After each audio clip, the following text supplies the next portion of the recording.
Hello बच्चों, let's read the question. The question says assume that the de Broglie wavelength associated with an electron can form a standing wave between the atoms arranged in one-dimensional array with the nodes at each of the atomic sides.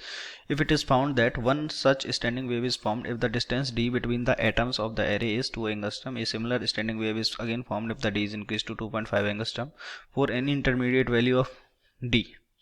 The least value of d for which the standing wave of type described can form 0.8 angstrom, 0.5 angstrom और यहाँ पे दे रखा है हमको कितना 1 angstrom and 2.5 angstrom.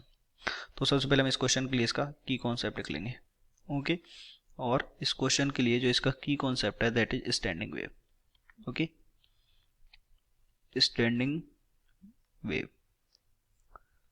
अब देखिए, सबसे पहले इस क्वेश्चन में हमको बोला गया है कि दो एटम्स की साइड्स के बीच में एक डी ब्रोगली वेव, एक वेव स्टैंडिंग वेव बनती है। तो मान लीजिए हमारे ये स्टैंडिंग वेव हो गई और इसमें जो हमारे पास ये लूप है ये कितने हो गए, मान लीजिए ये पी लूप बनते हैं इसमें।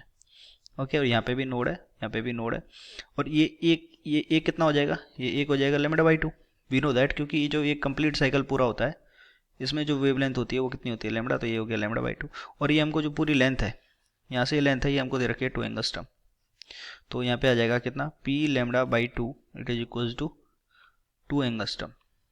ओके, लेकिन बाद में बोला गया कि अब इसको इंक्रीज कर दिया जाता है, 2 से 2.5 कर दिया जाता है। तो जब 2 से 2.5 कर दिया जाएगा, मान लीजिए इस बार जो लूप हैं वो बनते हैं, इस बार जो लूप हैं वो लेट से लूप बनते हैं, वो बनते हैं p+1 लूप।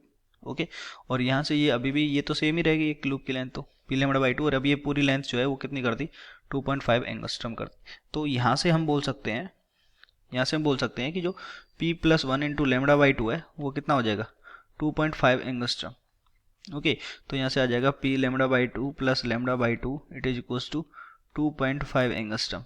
तो पी लैम्डा बाई 2 की वैल्यू कितनी है, 2 एंगस्ट्रम प्लस का lambda by 2 it is equal to 2.5 angstrom. तो लैम्डा की वैल्यू कितनी आ जाएगी, 1 एंगस्ट्रम। ओके, ये हमारे पास लैम्डा की वैल्यू आ गई। लेकिन क्वेश्चन में हमको बोला गया ये पूरी जो डिस्टेंस है इसको डी रेफर किया गया है, तो बोला गया डी की मिनिमम वैल्यू के लिए लैम्डा की मिनिमम वैल्यू क्या होगी। तो डी की मिनिमम वैल्यू क्या हो सकती है, कि डी की मिनिमम वैल्यू हो सकती है कि जिसके लिए सिर्फ एक लूप बने। ओके, दोनों एटॉमिक साइड्स के बीच में सिर्फ एक लूप बने, और इस एक लूप की लेंथ हमको पता है कितनी होती है, लैम्डा बाई 2। तो ये कितना हो गया डी, तो डी इक्वल्स टू कितना आ गया, लैम्डा बाई 2। तो डी की जो मिनिमम वैल्यू है वो कितनी हो जाएगी, 1/2 angstrom which is 0.5 angstrom. Okay, तो 0.5 एंगस्ट्रम यानी कि option number B is correct. I hope you understood it well. Best of luck.